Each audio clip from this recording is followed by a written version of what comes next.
സൂര്യവംശത്തിലെ തൃശങ്കുവിൻ്റെ പുത്രനായിരുന്നു രാജാ ഹരിചന്ദ്രൻ. അദ്ദേഹം അയോധ്യയിലെ രാജാവായിരുന്നു. സൂര്യവംശത്തിലെ 28ാമത്തെ രാജാവാണ് രാജാ ഹരിചന്ദ്രൻ. അദ്ദേഹത്തിൻ്റെ ഭാര്യയുടെ പേര് ചന്ദ്രമതി, പുത്രൻ്റെ പേര് രോഹിതാശ്വൻ. സത്യസന്ധനും ധർമ്മിഷ്ഠനുമായ രാജാ ഹരിചന്ദ്രൻ്റെ ഭരണത്തിൽ ജനങ്ങൾ അതീവ സന്തോഷവാന്മാരായിരുന്നു. അദ്ദേഹത്തിൻ്റെ കീർത്തി ദേവലോകത്തും എത്തി. അദ്ദേഹത്തിൻ്റെ സത്യസന്ധതയെ പരീക്ഷിക്കണമെന്ന് ദേവന്മാർ തീരുമാനിക്കുന്നു. അങ്ങനെ ബ്രഹ്മർഷി വിശ്വാമിത്രൻ വനത്തിലെത്തുകയും അവിടുന്ന് ഉള്ള പന്നിക്കൂട്ടങ്ങളെ രാജ്യത്തേക്ക് പറഞ്ഞുവിടുകയും ചെയ്യുകയാണ്. ഈ പന്നിക്കൂട്ടങ്ങളൊക്കെ വന്നിട്ട് ജനങ്ങളുടെ സ്വൈര്യ ജീവിതത്തിന് തടസ്സമായി. അങ്ങനെ രാജാവ് ഇതറിയുന്നു. രാജാവ് ഈ പന്നിക്കൂട്ടങ്ങളെ ഓടിച്ച് രാജാവും ഭടന്മാരും കൂടി പന്നിക്കൂട്ടങ്ങളെ ഓടിച്ച് കാട്ടിലേക്ക് കയറ്റിവിടുന്നു. പക്ഷേ രാജാവ് കാട്ടിൽ ഒറ്റപ്പെട്ടു പോയി. രാജാവിനെ ഒരു വൃദ്ധബ്രാഹ്മണൻ്റെ രൂപത്തിൽ വന്ന് ബ്രഹ്മർഷി വിശ്വാമിത്രൻ കൊട്ടാരത്തിലെത്താൻ സഹായിക്കുന്നു. രാജാവ് അദ്ദേഹത്തെ സൽക്കരിച്ചു, ധാരാളം പാരിതോഷികങ്ങളൊക്കെ നൽകി. വീണ്ടും പ്രത്യുപകാരം എന്ത് വേണേലും ചെയ്യാൻ തയ്യാറാണെന്ന് പറഞ്ഞപ്പം വൃദ്ധബ്രാഹ്മണൻ പറഞ്ഞു, എനിക്കിപ്പോൾ ഒന്നും വേണ്ട, ഞാൻ ആവശ്യപ്പെടുമ്പോൾ അങ്ങ് എനിക്ക് ആവശ്യമുള്ള സഹായം ചെയ്താൽ മതിയെന്ന് പറഞ്ഞു. കുറേ ദിവസങ്ങൾക്ക് ശേഷം വീണ്ടും ഈ വൃദ്ധബ്രാഹ്മണൻ രാജസദസ്സിലെത്തുകയും അദ്ദേഹത്തോടൊപ്പം അദ്ദേഹത്തിന് 2 പെൺമക്കളും ഉണ്ടായിരുന്നു. അവരെയും കൂട്ടി രാജസദസ്സിലെത്തുകയും രാജാവിനോട് എൻ്റെ പെൺമക്കളുടെ വിവാഹത്തിന് ആവശ്യമായ സഹായം ചെയ്യണം എന്ന് പറഞ്ഞു. രാജാവ് അത് സമ്മതിച്ചു. അപ്പോഴേക്കും വൃദ്ധബ്രാഹ്മണൻ പറഞ്ഞു, എനിക്ക് എൻ്റെ അങ്ങയുടെ രാജ്യവും സകല സമ്പത്തുകളും തരണം എന്ന് പറഞ്ഞു. അപ്പോൾ കൊടുത്ത വാക്ക് തെറ്റിക്കാത്ത ഹരിചന്ദ്ര മഹാരാജാവ് രാജ്യം ദാനമായി നൽകുകയാണ്, സകല സമ്പത്തും. അവിടുന്ന് ഭാര്യയും മകനെയും കൂട്ടി കൊട്ടാരം വിട്ടു പോകാനായിട്ട് ഇറങ്ങിയ രാജാവിനോട് വീണ്ടും വൃദ്ധബ്രാഹ്മണൻ പറയുകയാണ്, വരദക്ഷിണ നൽകുന്നതിന് വേണ്ടി 300 വരാഹം കൂടി കൊടുക്കണമെന്ന്. അപ്പോൾ സമ്പത്തൊന്നും ഇല്ലാതിരുന്ന രാജാവ് പറഞ്ഞു, എനിക്ക് 30 ദിവസം അങ്ങ് അനുവദിച്ചു തരണം എന്ന് പറഞ്ഞ് ഭാര്യയും മകനെയും കൂട്ടി എങ്ങനെ പോയി.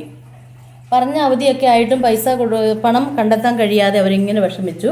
അവസാനം ഭാര്യയുടെ നിർദ്ദേശപ്രകാരം അവർ ഒരു ചന്തയെ കൊണ്ടുവന്ന് വെക്കുവാണ് വിൽപ്പനയ്ക്ക്, അതായത് ഒരിടത്ത് ജോലിക്കാരിയാക്കാൻ വേണ്ടി.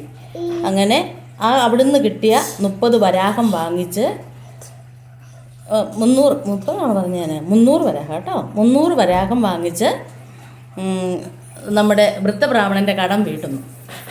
രോഹിതാശനും അമ്മയുടെ കൂടെയുണ്ട്. അവർ 2 പേരും കൂടി പോയി. അവിടെ ഭയങ്കര കഷ്ടമായിരുന്നു ചന്ദ്രമതിക്ക്. വനത്തിൽ പുഷ്പം പറിക്കാൻ പോയ രോഹിതാശൻ സർപ്പദംശമായിട്ട് മരിക്കുന്നു. ആനെ പിന്നെ പറയാം ഇത് കേട്ടിട്ട്. അവിടുന്ന് രോഹിതാശൻ്റെ ശവസംസ്കാരം ശവം ദഹിപ്പിക്കുന്നതിന് വേണ്ടി ചന്ദ്രമതി പോകുവാണ്. ഇതേ സമയം നമ്മുടെ രാജാ ഹരിചന്ദ്രൻ, ഒറ്റപ്പെട്ടുപോയ രാജാ ഹരിചന്ദ്രൻ ഇങ്ങനെ അലഞ്ഞു തിരിഞ്ഞ് ഒരു ശ്മശാനത്തിൽ എത്തുകയും അവിടുത്തെ രാത്രി കാവൽക്കാരനാകുകയും ചെയ്തിരുന്നു. ചന്ദ്രമതി ആ ശ്മശാനത്തിലാണ് എത്തിയത്. അവിടെ വെച്ച് അവിടെ കെട്ടാനുള്ള പണം ഇല്ലാതെ ശവം ദഹിപ്പിക്കാൻ കഴിയില്ല എന്ന് രാജാവ് ഈ കാവൽക്കാരൻ ചന്ദ്രമതിയോട് പറയുന്നു. പണമൊന്നും നൽകാനില്ലാതെ താൻ പ്രാണന് തുല്യം സ്നേഹിക്കുന്ന തൻ്റെ മംഗല്യസൂത്രം അഴിച്ച് കൊടുത്തിട്ട് മകനെ ചിതയിൽ വെച്ച് പിന്തിരിയാൻ തുടങ്ങുമ്പോഴേക്കും കുറേ ഭടന്മാരവിടെ വരുവാണ്. ഈ ഭടന്മാർ പറഞ്ഞു, ഈ സ്ത്രീയാണ് ഈ കുഞ്ഞിനെ കൊന്നത്, അതുകൊണ്ട് ഇവരുടെ ശിരസ് ഛേദിക്കണമെന്ന്. ഇത് കേട്ടപ്പോഴേക്കും രാജാവിൻ്റെ കൽപ്പനയല്ലേ, അപ്പോൾ അതുകൊണ്ട് കൊല്ലാൻ വേണ്ടി വാൾ ഓങ്ങിയ നിമിഷം പെട്ടെന്ന് മുഖത്തേക്കൊന്ന് നോക്കിയപ്പോൾ രാജാവ് ഞെട്ടിപ്പോയി. അത് തൻ്റെ ഭാര്യ അമരാവതിയാണ്, ചന്ദ്രമതിയാണ്. പെട്ടെന്ന് അവിടുന്ന് കുഞ്ഞ് കിടക്കുന്നിടത്തേക്ക് നോക്കിയപ്പോൾ അത് സ്വന്തം മകനാണ്. രാജാവ് പൊട്ടി കരഞ്ഞുപോയി. അത് കഴിഞ്ഞിട്ട് പിന്നെ പെട്ടെന്ന് വീണ്ടും രാജാവിൻ്റെ ആജ്ഞ പാലിക്കാൻ വേണ്ടി വാൾ ഓങ്ങി കഴുത്ത് വെട്ടാൻ തുടങ്ങുന്ന സമയമായപ്പോഴേക്കും അവിടെ ത്രിമൂർത്തികളെത്തി. ബ്രഹ്മാവ്, വിഷ്ണു, മഹേശ്വരന്മാരെത്തി. അവർ പറഞ്ഞു, ഇത് ദേവന്മാരുടെ പരീക്ഷണമാണ്, അങ്ങ് പരീക്ഷണത്തിൽ വിജയിച്ചിരിക്കുന്നു എന്ന് പറയുവാണ്. അങ്ങനെ ആ പരീക്ഷണത്തിൽ വിജയിക്കുകയും ദേവന്മാർ അനുഗ്രഹിക്കുകയും ചെയ്തു. ഇന്ദ്രദേവനെത്തി അദ്ദേഹത്തിൻ്റെ കുഞ്ഞിൻ്റെ ജീവൻ തിരിച്ചു നൽകുകയും അതുപോലെ വൃദ്ധബ്രാഹ്മണൻ്റെ രൂപത്തിലെത്തിയ വിശ്വാമിത്ര മഹർഷി തൻ്റെ സ്വന്തം രൂപത്തിലെത്തി രാജ്യവും സകല സമ്പത്തുകളും തിരിച്ചു നൽകുകയും ചെയ്തു. ദേവന്മാരെത്തി അദ്ദേഹത്തെ ഒരുപാട് അനുഗ്രഹിച്ചു. ദേവലോകത്തേക്ക് കൂട്ടിക്കൊണ്ടു പോകുന്നതിന് അവർ തയ്യാറായി. പക്ഷേ രാജാ ഹരിചന്ദ്രൻ പറഞ്ഞു, എനിക്കെൻ്റെ പ്രജകളോടൊത്ത് ജീവിക്കുന്നതിനാണ് താല്പര്യം എന്ന് പറഞ്ഞു.